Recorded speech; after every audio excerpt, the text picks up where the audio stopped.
ॐ सदाशिवसमारम्भां शङ्कराचार्यमध्यमाम् अस्मदाचार्यपर्यन्तां वन्दे गुरुपरम्पराम्। ॐ वक्रतुण्डमहाकाय सूर्यकोटिसमप्रभ निर्विघ्नं कुरु मे देव सर्वकार्येषु सर्वदा। सरस्वती नमस्तुभ्यं वरदे कामरूपिणी विद्यारम्भं करिष्यामि सिद्धिर्भवतु मे सदा। गुरुर्ब्रह्मा गुरुर्विष्णुः गुरुर्देवो महेश्वरः गुरुः साक्षात् परं ब्रह्म तस्मै श्री गुरवे नमः। So we were talking about the vision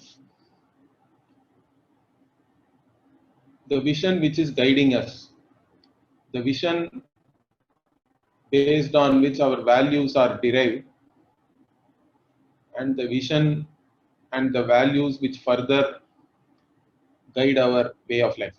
So in this, the first thing we saw is that the Vedic vision is the maker and the material are one and the same. Okay, that is the basic thing. That means in our vision, there is not one God, there are not many gods, there is only God, or even that God word itself, we can leave it. We are saying there is only Bhagavan or only Ishvara. Ishvara alone is there really. What we see as this world is nothing but a manifestation of that only Ishvara, who is one and only and without a second. Okay. So in Sanskritam it is said as Ekam Eva Advitiyam. One, only one without a second. Then what about all this world of objects which we are seeing? There are unlimited objects are there. All of them are names and forms. It is like in the golden universe, gold alone is real, correct? You can have unlimited names and forms of gold. You can have chains, bangles, earrings, whatever may be the form and whatever name you give it to. At the end of the day, everything is gold alone, because gold alone is the substance. Gold alone is real. All other things are only names and forms. How much ever you can count it, at the end of the day, only one really counts. Like that, that is our vision. Our vision is that we have only Ishvara. Okay, that is the vision. And all other things actually flow from that.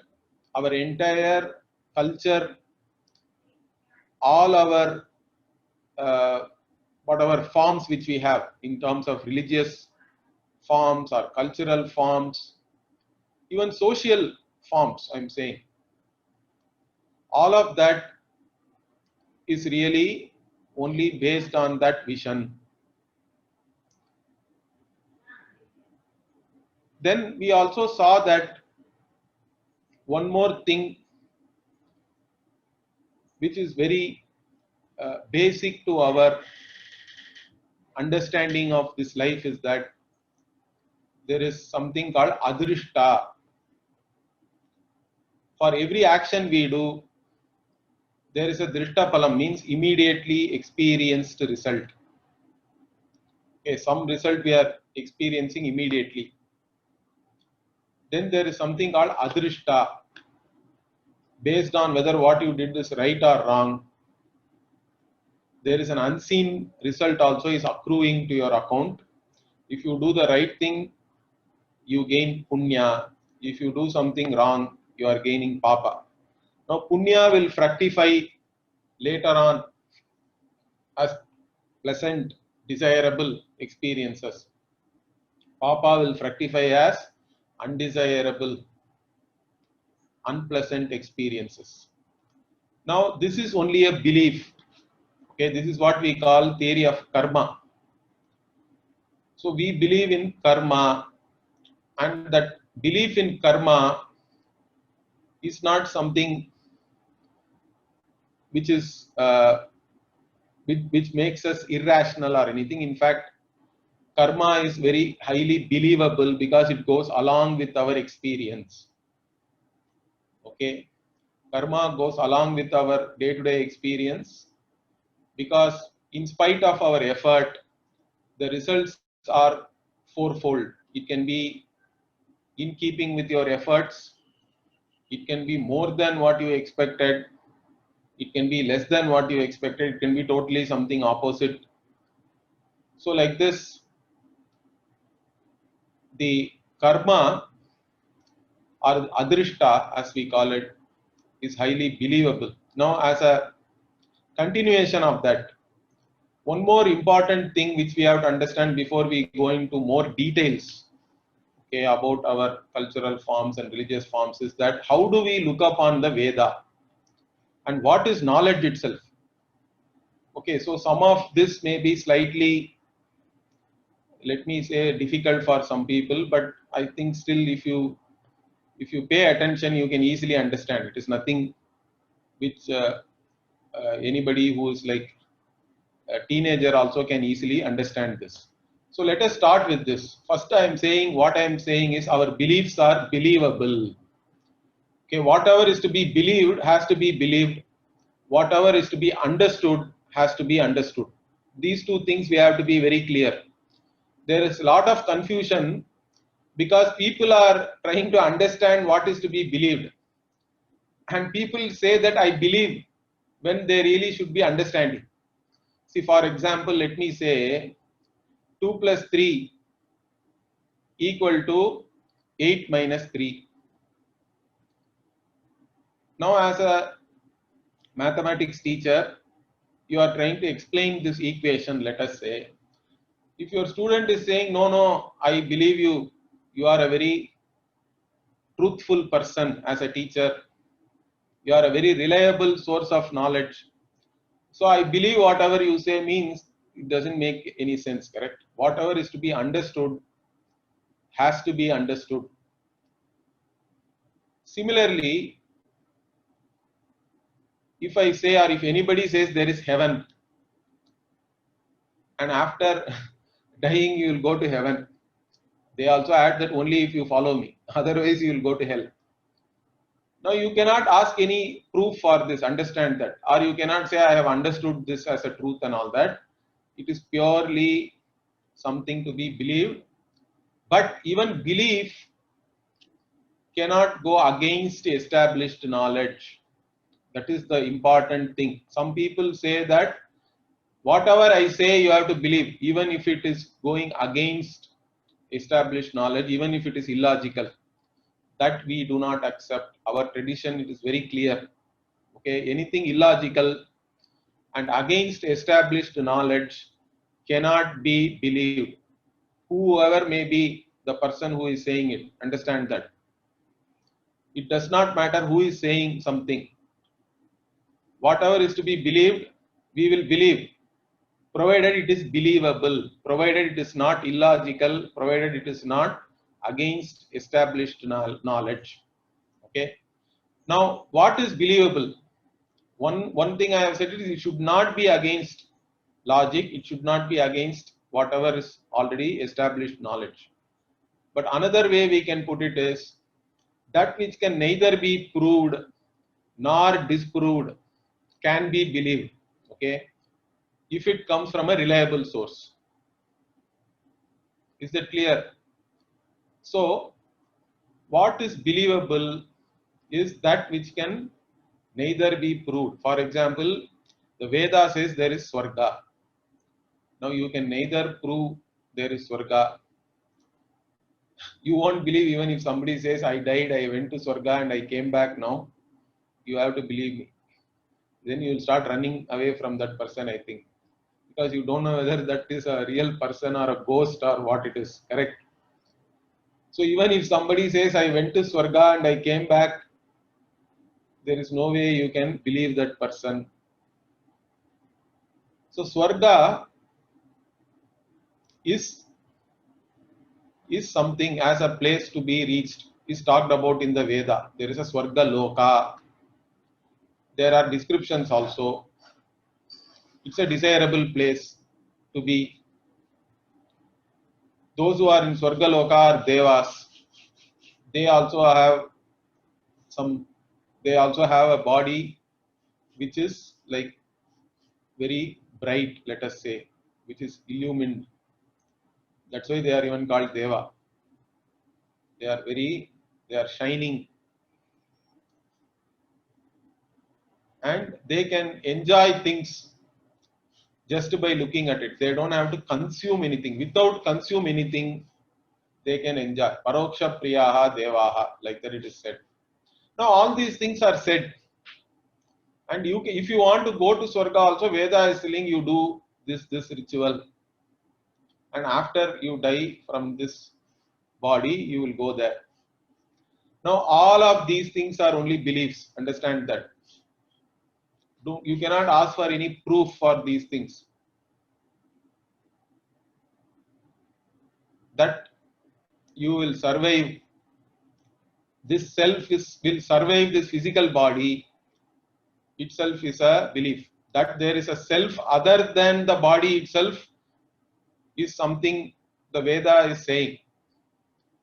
Even scientists are not able to arrive at it, whether there is an individual self which is independent of the physical body, and whether such a self survives death, whether it can take another body. All these things are only matters to be believed. And after taking another body, you have to go to Swarga and enjoy. Now, all of these things are only beliefs. But it can neither be proved nor can it be disproved. And since you consider the Veda as a reliable source of knowledge, right? In Indian tradition, we even if anybody says something, even in Tamil we say, is it Veda Vak? Like that we ask. Is it Veda Vaka? Ni solita. If you say so, is it Veda Vak? Is it said by the Veda? Means that much status we have given the Veda. That whatever Veda says, we accept it as the truth. This is there. But even though that kind of an attitude is there, what we have to make sure is whatever the Veda says cannot go against established knowledge. It can transcend logic. It can be beyond logic, but it cannot be illogical. So you can see Adi Shankara commenting the Bhagavad Gita Bhashya says this important statement. He says some more, but I don't want to go into all the details, but this is very famous. What does he say? Nahi Shruti Shatamapi Shitaha Agnihi Aprakasho Va Iti Bruvate Pramanyam Upaiti. What is the meaning of this? Even if 100 Vedic statements are there, okay, and they are asserting that fire is cold, or fire is non-luminous, fire is dark, fire is cold. 100 Vedic statements can say this, but still it cannot be considered as valid knowledge. Even if a Vedic statement is saying something like that, okay, we have to interpret it differently. Okay, intended meaning is different, we have to take. We cannot take the literal meaning at least. Why? Because the literal meaning you cannot maintain the validity of that. Okay. So even if a Vedic statement is there which looks like contradicting established knowledge, then we have to actually interpret it in such a way that it does not contradict any established knowledge. Is that clear? Now, why am I saying like this? Because it is very important that the status we give the Veda, as a modern person also, it is very important what status we give the Veda. How do we look at the Veda? Then only everything, the Vedic vision and other things will become clear to you. So this part is very important.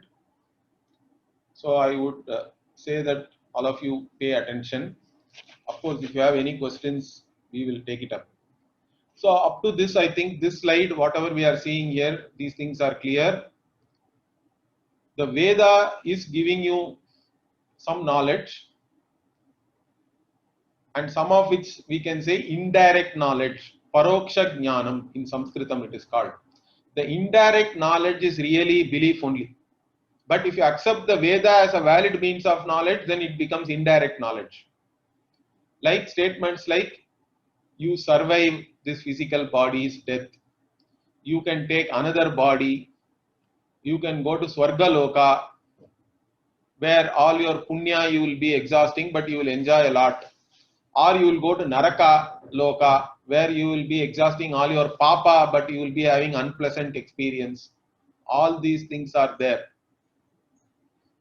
These are all beliefs, but believable.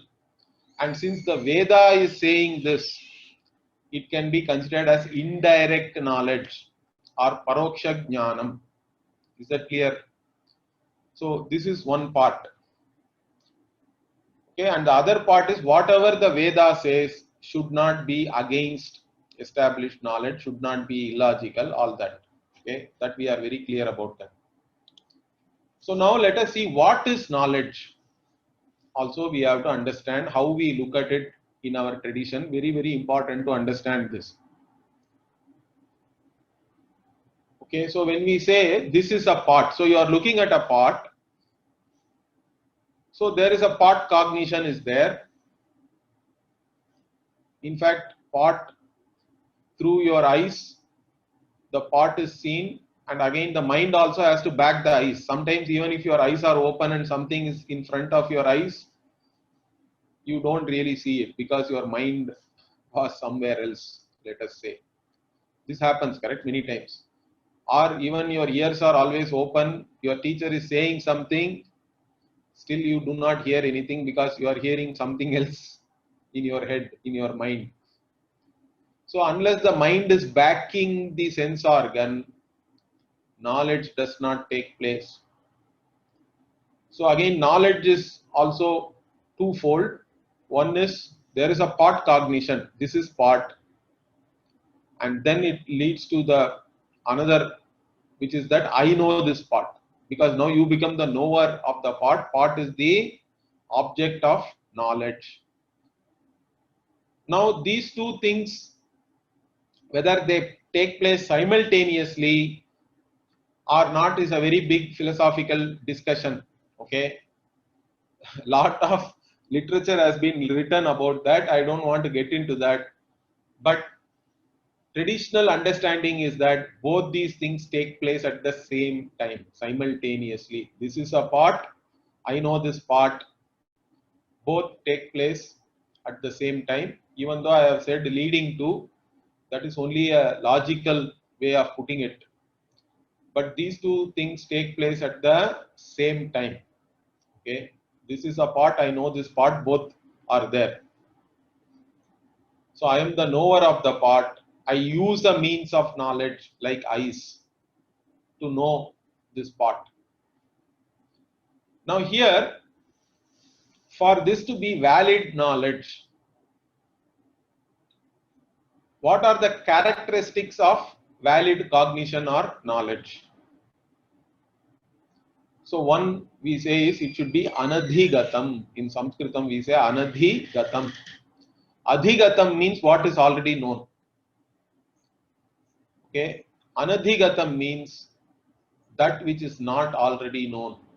So you have to know something which is not already known, which is something new. And abadhitam, that which is not negated. Badhitam means that which gets negated. For example, you see mirage water. You are so thirsty, you are seeing water at a distance, you are going there desperately, and you are seeing only more sand. There is no water. Means that initial water cognition is now negated. Or you saw silver, you were walking on the beach, something is shining, silvery. Then you thought, I can get some silver. Silver is precious. You go and pick it, it's only a shell, it is not silver.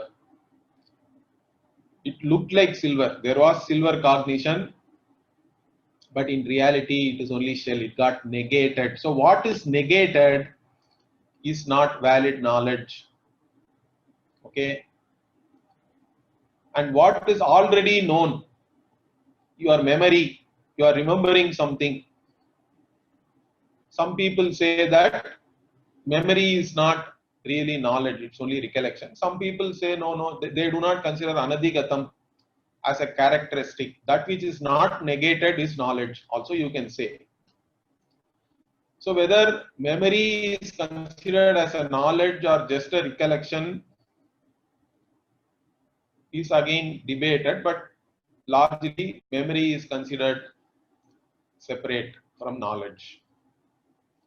What about I look at the same pot for 5 minutes? Only the first time I look at the pot, is it knowledge? What about the next time? If you ask a question like that, also we have an answer. The answer is the second cognition of the pot also is knowledge, because the pot is always qualified by the current space-time. This kind of an argument is there in our tradition. And I just want to give you some flavor of what kind of arguments are there. So they say that even though you have a continuous cognition of the same pot, it is still anadhigatam or not known, because each and every cognition is qualified by the current space-time. That it is there right now is something new still.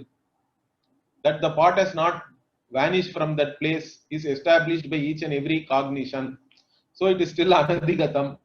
Like that, there is an argument. But what I am saying is, whatever is revealed to you,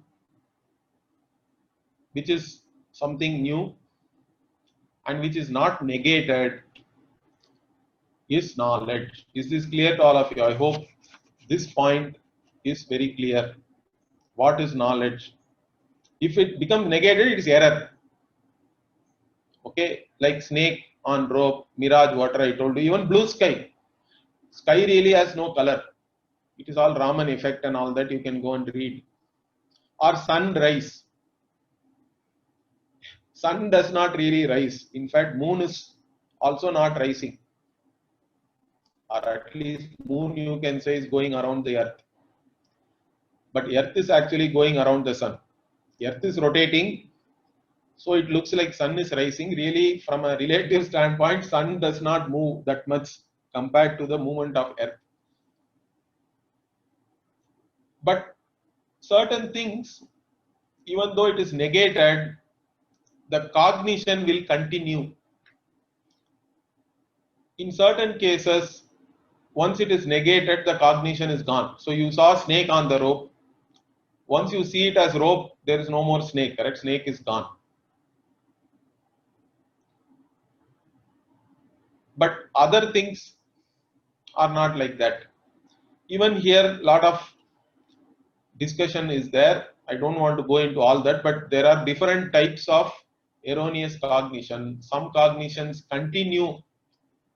Only the fact that they are erroneous is known to you, even though the cognition is happening. Perception is there, but still you know that the knowledge is different from what is the apparent perception. This is also true. But all these things are really erroneous cognition. Okay. Now, from this only we are now going to the important thing. So now we know what is knowledge. Now this knowledge to take place, three things have to be there. For any knowledge to take place, you the knower has to be there, subject. Whatever is to be known, the object has to be there. And there is a means of knowledge also is very, very important. So in Sanskritam, the means of knowledge is called pramana. Pramakaranam, pramanam. Instrument of knowledge or means of knowledge. Prama means knowledge. Karanam is instrument or means. Okay. Now, what are all the means of knowledge which are accepted by different people? This is again a big topic in our darshanas, in our traditional darshanas, or even now also, because what scientists accept as valid means of knowledge is very different from what practicing dharmika may accept, correct? So mostly everybody accepts sense perception. Everybody accepts, right from the Charvaka or the materialist to the current day scientists. All hardcore scientists also accept pratyaksha, the sense perception. Not only that, they also accept enhanced perception, whether it is microscope or telescope. Okay, so you have enhanced perception also nowadays, but all that is perception only. Different types of telescopes are there. So many other scopes are also there. Spectroscopes, okay, chromatographs, like that. Many things are there, which are all giving you certain knowledge. Inferential also. Okay, so you have a lot of perception. Certain things can only be inferred. For example, black hole, because from black hole nothing comes, not even light. So based on that, you do an anumana or an inference. Okay. Certain things are always inferred, certain things can be inferred. Later on, you can go there and also verify. You cannot go to black hole and verify, I think, definitely. But if you say, I see smoke and there has to be fire on the mountain, I see smoke on the hill, therefore there is fire. You can even climb up the hill and verify the fire if you are able to walk fast enough till the fire is still there. Okay, you can go and verify. But from a distance, you cannot see the fire, you only see the smoke. You can still make the inference. So sense perception and inference are very important means of knowledge. Mostly everybody accepts it. Okay. All scientists accept this. Comparison also is considered as a means of knowledge separately, because by comparing two things also we learn something. Okay, and comparison is not really inference, is what our acharyas also say. So that is listed out separately. So you go to the forest, you see a bison, you think that it is somewhat similar to the whatever our water buffalo which we have seen, but it is also different in some respects. Okay, so like this you have a certain knowledge based on comparison. And then words.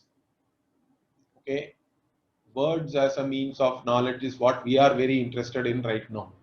That's why I have given all this background only to talk about words as a means of knowledge.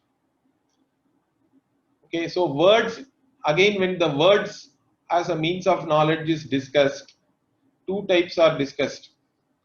One is apta vakyam, like that they say.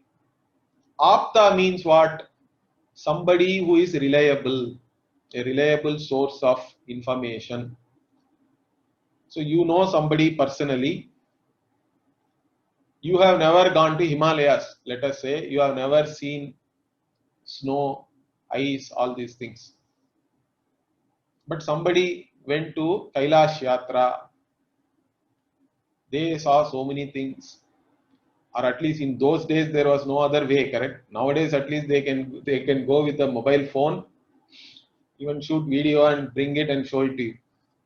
Let us say 100 years back, somebody went to Himalayas and they came back and they are telling you all sorts of things, how it is, how big the mountains are, how the snow is. Or somebody from Tamil Nadu, even wherever our highest hills also, if we go, there is no snow. Understand that. So how do we even explain that? But we have to explain, correct? So words as a means of knowledge can be considered as valid if it comes from a reliable source. Apta vakyam, apta, the person should be reliable source. The other words as a means of knowledge is Veda. Veda as a body of knowledge is made up of words. Understand that. and Veda is considered to be reliable. That's why we even have the phrase, is it Veda Vakya? Is it Veda Vak? Like that we question somebody. If they assert something, then we say that whatever you say, is it Veda Vak? Should I just accept it? So, Vedas are considered to be a reliable source as a body of knowledge. Okay. So, the words of the Veda are also considered as a valid means of knowledge. Okay, so that is how we look at the Veda. We are looking at the Veda as a means of knowledge. Now, this is a very, very big understanding. Let me tell you. It has lot of implications, which I will try to explain as we go further. But one of the important implication that accepting the Veda as a pramana is that what we have to understand is each knowledge itself should be anadhigatam. I told you already. It should not be already known. So if the Veda is to be a valid means of knowledge, it has to tell me something which I do not already know. Is that clear? In fact, each pramana, each means of knowledge, for it to reveal something valid, it has to reveal something unique to me. It has to be anadhigatam. It should not be already known. That is a characteristic of knowledge itself, and that characteristic by implication also comes to the means of knowledge now. Is that clear? So whatever is revealed to me through a particular means of knowledge should be unique. Each means of knowledge has a unique field of revelation.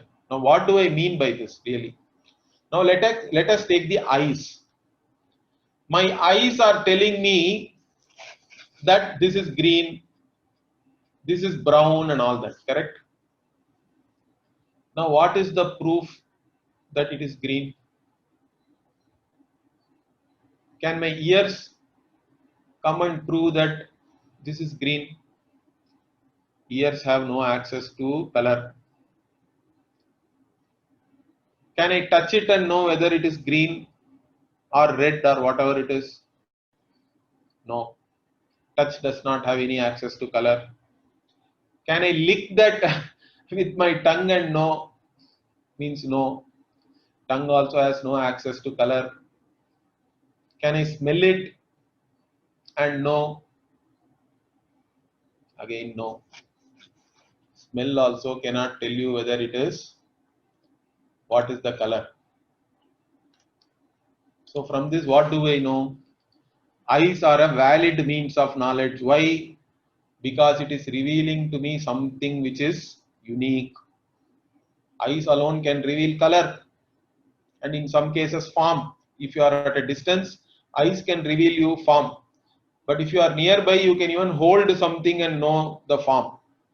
Okay? But eyes reveal to you color. No other means of knowledge can. At a given space-time, a means of knowledge should reveal to you something which is unique. That's what I am telling you. And no other means of knowledge can either prove or disprove it. In fact, in some cases, another cognition can disprove it, then it becomes error. Okay? Like mirage water you see, that is also revealed by your eyes only. Or somebody is color blind, but then somebody else has to come and tell that person, no, this is not green, this is red. You are seeing red as green. But really, even color blind and all is based on majority, minority, I think. But anyway, some basis we have to tell. So what I am telling you here is, every means of knowledge at a given space-time, at a given place and time should reveal to you something unique. Then only they are valid means of knowledge. And whatever they are revealing is considered to be valid to start with. Okay. So for validity, you don't have to do anything. Whatever is revealed by the means of, once you accept something as a means of knowledge, whatever it is revealing, you take it as knowledge and only you do your vyavahara, your transactions, whatever in this worldly life you are doing, everything we do, accepting it as valid. But sometimes we come to know that it is not valid. Later on, it can be negated by a stronger cognition, stronger perception, better inference, whatever it is. Then we have to change. We have to accept that this is erroneous. Now this is the right knowledge, valid knowledge. Previously, whatever was known is invalid. But so invalidity, for establishing something is invalid, one more cognition or knowledge is required. But for validity, nothing else is required. If it is not invalidated, negated, all knowledge revealed by all valid means of knowledge is all valid only. In fact, this is what is called self-validity of knowledge. It's a very big thing again. I'm just trying to give you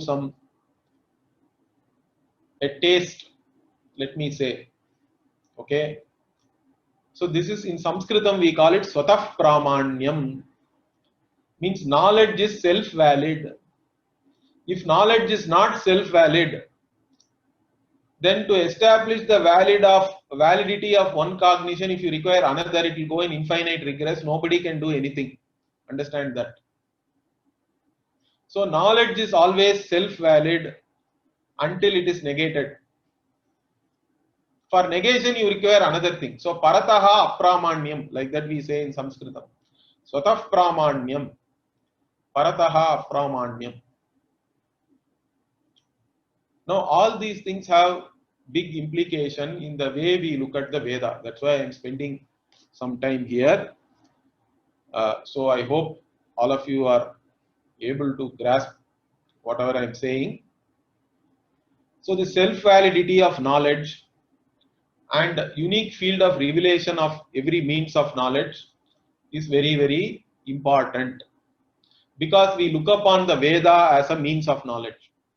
In fact, so if you want to be a Sanatana Hindu Dharmi, main thing is what? We accept the Veda as the Pramana, as a valid means of knowledge. Is that clear? That is a very important thing. And the implication of that also is very important. So the implication of that is whatever the Veda is revealing, we accept it as valid knowledge. Of course, we can analyze it. We can establish that it is neither illogical, it does not go against any established knowledge. All this we analyze and establish. And then only we accept any Veda Vakya, any sentence of the Veda as revealing something which is valid. Otherwise, we have to give a different interpretation. Sometimes Veda can even restate whatever is already known. Even that is not considered to be valid knowledge. It is only restatement or anuvada, we say. Okay, so Veda can restate certain things, whatever is already known. That is only restatement, anuvada. So if Veda says you survive, this individual self survives the death of the physical body, and if you consider the Veda as a valid means of knowledge, then it is valid knowledge only. Understand that. Because it can neither be proved by any other means of knowledge. By definition only, each means of knowledge has to reveal to you something which is unique. So if you say Veda alone, I require proof, means in fact we cannot give any proof. If you can give any proof, means then Veda will not be a Pramana anymore. It is like asking for proof that whatever your eyes are revealing is green or red and all that. Can you give any proof for that? The very definition or characteristic of a Pramana is that it has to reveal to you something unique. Then it can neither be proved nor be disproved by any other means of knowledge. That is implied there. But whether you give the status of a means of knowledge to the Veda or not is still up to you. For eyes and all, you don't even think about it because it's an automatic pramana. Automatic means of knowledge means you open, still you have to open your eyes. If you open your eyes, you see. And for your nose, in fact, even sometimes we close our nose because nose, you go to some places, you cannot tolerate the smell. You have to close your nose because it is even though you don't like it, your nose is still reporting the smell. What can you do? So your sense organs are automatically they reveal. Veda is not like that because it is made up of words. You have to make an effort to know what the Veda is revealing. But still, whether you give the status of a means of knowledge to the Veda or not also is a very, very important thing. Since it is not an automatic means of knowledge like your sense perception, it is up to you. Okay, so that is a very important thing. But we can still analyze the Veda and prove that whatever it is revealing is anadhigatam and abaditam. That means it is not available through any other means of knowledge and it can never be negated by any other means of knowledge also. Once that analysis has happened, then as any reasonable person, okay, and any dharmika person, once you accept the Veda as a means of knowledge, then you have to accept whatever it is revealing as valid knowledge. Of course, that knowledge can still be indirect and direct, paroksha and aparoksha or pratyaksha. About that also we will talk later. Okay, but up to this, I hope you all have some idea. Now, one point I want to make, which is a very controversial point, I think. This word scientific is being used left, right, and center without any understanding. Okay, the people who say, or they even, some people want to establish the Veda as being scientific, well-meaning people only. Okay, so I may criticize them, but they are all well-meaning people, but they are confused. Those who say the Vedas are scientific neither know the Vedas nor they know the scientific method, I think. Okay,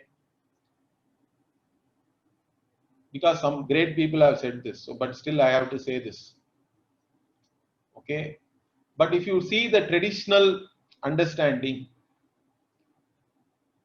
in the Rigveda Bhashya Bhumika, in the introduction to the commentary on Rigveda, Sayanacharya is a great acharya who wrote commentary on all four Vedas, which is still studied by everybody. So he says this, Pratyakshena anumityava yastupayona buddhyate etam vidanti vedena tasmad vedasya vedata. What is the meaning of this? What he says is, whatever cannot be known through perception or inference. Okay, that means pretty much every other means of knowledge. So whatever is not known through the laukika pramana, we call them basically, whatever means of knowledge which are normally used in the world, whatever is not known through that or cannot be known through that, that alone is revealed by the Veda. So you know only those things through the Vedas which are not revealed through perception or inference. In fact, that is why Vedas are even considered as a valid means of knowledge. Correct? Tasmad Vedasya Vedata, he says. Vedas themselves are really Vedas. Why? Or Vedas are really valid means of knowledge. Why? Because they are revealing something unique to you. If they are only restating whatever is already known through perception and inference, Veda is useless to me. Understand that. Why should I even study the Veda? I can buy some science book and study. Understand this. So that is why I say Vedas should not be scientific. If Vedas are scientific, they are useless. I will rather study science. So Vedas, are the Vedas scientific means no, not at all. Because science is nothing but enhanced perception with inference.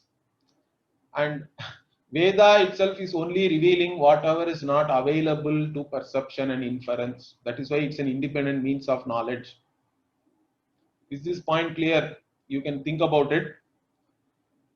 So people are, what I think people are really meaning is, by scientific they mean it as valid. They think that if you say something is scientific, that means it's something valid. But validity and scientific are two different things. Understand that.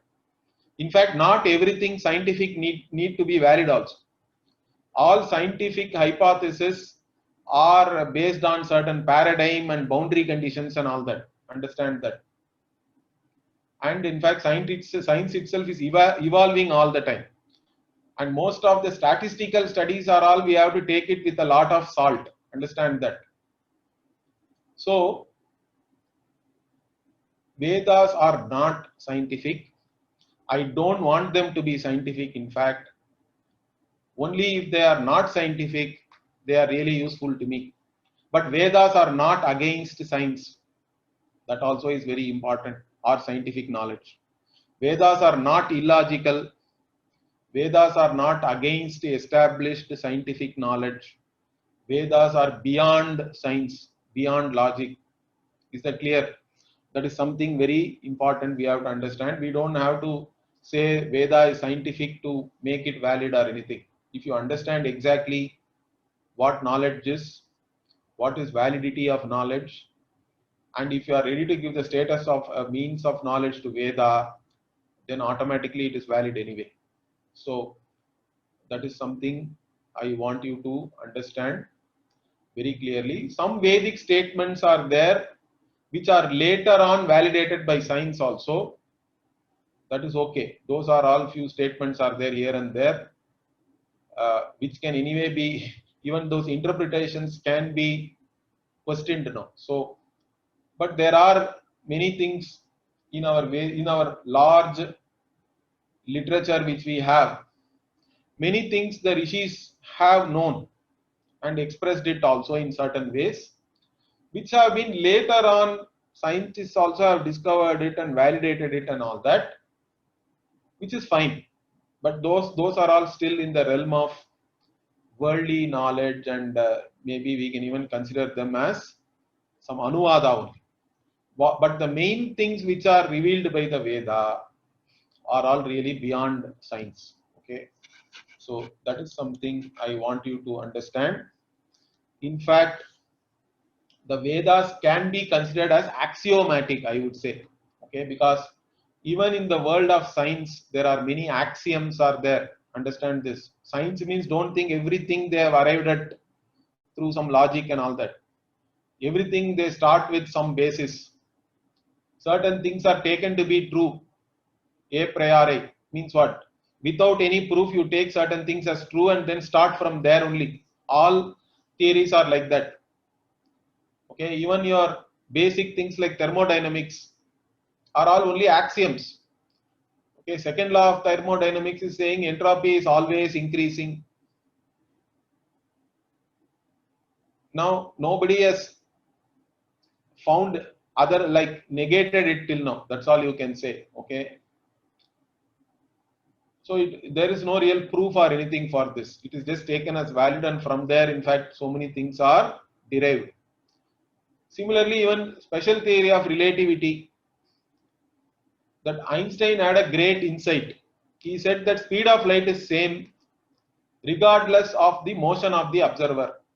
Now this is a very against intuition, correct? Because even a child or everyone, our experience is what? If you are moving in the train and another train passes by on the opposite side, it looks like it is going really fast, correct? Why? Because the speed is really based on your speed also, correct? You are going at certain speed in one direction. The train is also going at a certain speed, the other train is going in the other direction. So relatively it looks faster. But if you are standing on the platform, that may not be it may not look so fast, correct? So the speed of a particular object depends on whether the observer is moving or is stationary. That is a very basic thing. That is our experience. But Einstein assumed that the speed of light is constant regardless of the speed of the observer. And based on that only he derived the entire theory of relativity, which again later on its predictions and all have been experimentally proved, so that axiom is considered to be valid. But there is no, how he arrived at it is a mystery even today. Like that, you can take the Veda, whatever the Veda is revealing can be considered as revealed truths, axioms. It can be a starting point for you. From there you can arrive at certain theories and all that, which is okay. I have no problem with that. But as I told you, Vedas are not really scientific. I don't want them to be scientific, in fact. So I think we can stop here for today. I don't know whether you have any questions or whether it was all too much for you. Okay, in fact, okay, there is one question. Vedas can say something that can transcend logic but cannot be illogical. What is meant by transcending logic? Yeah, so let us take the example of Swarga. Veda says there is a Swarga Loka. Now, you cannot establish by logic that there is a Swarga Loka, correct? There is no logic by which you can establish, there is no inference for you to establish the Swarga Loka. But you cannot also by logic disprove that there is no Swarga Loka. So when you can neither prove nor disprove, then it is beyond that only, correct? It becomes beyond logic. It is beyond perception, beyond logic also. Okay, good karma leads to punya, bad karma papa. What decides what is right and wrong? What decides what is right and wrong? So there is a samanya dharma, there is a vishesha dharma. So based on that, in fact, all of us know what is right and wrong also. There is a conscience, that's why we say. In spite of that, if you have some confusion, I have already told you that you have to, as a human being, you have a duty to get clarified what is right or wrong. So ignorance is never a defense with reference to right and wrong. And so you know, whenever you do something wrong, you are doing it knowingly. Although you may say, you may ask for forgiveness and all that, that I did not know and all that, but I don't think it is really true. Okay. Even before doing any karma, if it is wrong, okay, so you are asking, do we know this only after punya or papa have been accrued, or can it be known even before performing the karma? It can be known before, because when doing something only you know very well it is wrong, but you are pressured by your own likes and dislikes, and their right and wrong is not important to you anymore. But it's a very bad bargain, let me tell you. Since you are knowingly doing only, there is guilt. If you say that you are doing it without knowing, you should not have any guilt or fear also. Understand that. So whenever you have guilt and fear, you have done something wrong knowingly, and you have to gain the papa for that, and that has to then be only exhausted by experiencing that. There is no other way. Is Gita considered to be part of the Vedas? Good question. Gita is not considered to be part of the Veda. It is Smriti, it is part of Mahabharata. But whatever is said in the Gita is not different from what is said in the Vedas. In fact, Krishna, that's why he is not starting any new dharma, religion or anything. Understand that. Krishna is born in this dharma. He went to Sandipani Gurukulam. He went to a guru. He studied. Then he also taught Arjuna. Correct? So he is part of this dharma very much. Whatever is there only. In fact, Krishna himself says, Imam Vivasvate Yogam Proktavanaham Avyayam. Like that. I only taught Vivasvan. Okay, Vivasvata Manu and all these people before. So that same thing is only now in this avatar also I am teaching, he says. So this knowledge is eternal, it is coming. Veda itself is considered to be eternal. Okay, how are Upanishads different from Vedas? They are not different from Vedas. They are Vedanta. They are the last portion of the Veda, or the last chapter of the Veda. Okay, there is one more different question is coming. Is Buddha an avatar of Mahavishnu? Again, there are differing opinions on this. In South India, we don't consider Buddha as an avatara, or in North India, they consider Buddha as an avatara. But again, whether it is Gautama Buddha or not, also there is a controversy. Which Buddha is really an avatara? So, anyway, if we have time, we will separately discuss Avataravada also, because that is another important point in our overall whatever. By osmosis, we have absorbed so many things, correct? Even that avatara, what it is, also we have to understand correctly. So we can discuss that separately, I think. Okay.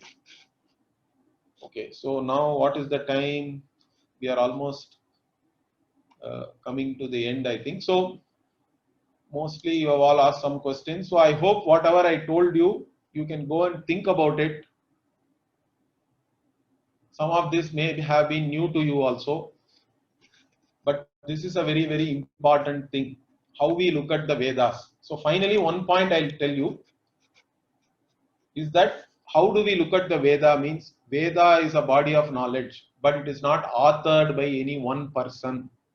Is that clear? The rishis have not authored. If they have authored something, that becomes smriti, that is remembered, that is from their whatever antakarana or mind. But Vedas are considered to be revealed to the rishis. Okay, they did not author it. So no one rishi is an author of the Veda. That is why they are called seers. It was revealed. They are called mantra drashtaraha. Means those who have seen or those to whom the mantras were revealed and then they passed it on. So they are not mantra kartaraha. They did not create the mantras or author it. They are only mantra drashta. That's why we have another important point with reference to the Veda is they are considered to be apaurusheya, not born of any human intellect. And they come in each cycle of creation also, they are revealed again and again. Is that clear? That is our belief. In that way, Vedas are also eternal. It is called Pravaha Nityatvam, or they are there in every cycle of creation. The Vedas are again and again revealed. They are already there in a potential form and then they are revealed when the whole creation happens. So like this is an important point. The apaurusheyatvam means they are not the result of some thinking of somebody. Understand that. It is not from the intellect or mind of any one person. And that itself is a very, in fact, the Mimamsakas actually put out this point as a very important point to say that the Vedas are valid. Okay, whatever is revealed in the Vedas, of course, they cannot be, they can neither be proved nor disproved. Okay, so they are in one way you have to accept them. If you accept them as a means of knowledge, it is valid knowledge. But to accept them as a means of knowledge, this apaurusheyatvam is put out as a very important point. Okay, that it is not the result or it has not come from the intellect of any one particular person. So this is a very important point. So with this, we'll close today and we'll continue. Okay. Okay. Somebody is asking one more final question. Let us take that and then maybe. How do you achieve all your goals in life? That we will see separately. We are going to see that. What is worthy of a goal? What is success and all that we will see. Okay, if it is revelationary, then Vedic knowledge is similar to other Abrahamic religious knowledge. No. The Abrahamic theologies are illogical. Understand that. That is the problem. They say that faith means you have to believe me even though I say whatever, even if I say something illogical. We are not saying that. That's why I first quoted even Shankara, that the Vedic knowledge can be established as anadhigatam and abadhitam. It cannot be negated by any other means of knowledge. That is a very important thing. The most of the Abrahamic theologies can be easily, they are absurd in fact if you analyze it. Okay, that much only I will say. You can go and do the analysis yourself. Okay, Shruti Smriti Purananam. Okay, that is fine. Okay, so we will close it here. We will continue tomorrow.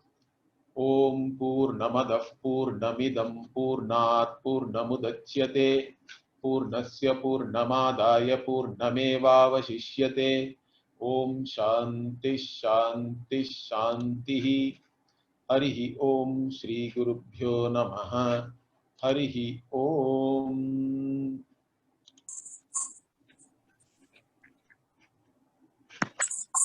Thank you, Guruji. धन्यवाद गुरुजी.